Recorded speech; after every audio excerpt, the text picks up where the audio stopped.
lahat ng uri po ng pagsamba.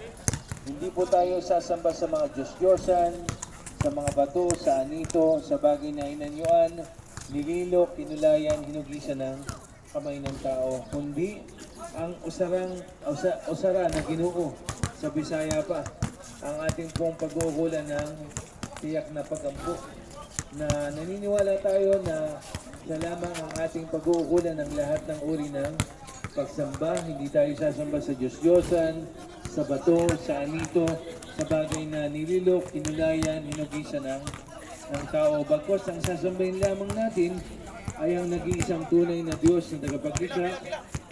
Paniniwala tayo sa lahat ng mga propeta, mensahero, sugo na ipinadala ng Diyos sa atin, magmula kay Adan, kay Noah, Abraham, Ismael, Isaac, Jacob, Moses, Aaron, David, Solomon, Zakaria, Juan Bautista, Jesus hanggang sa huling propeta na si Muhammad alayhi wassalatu wassalam.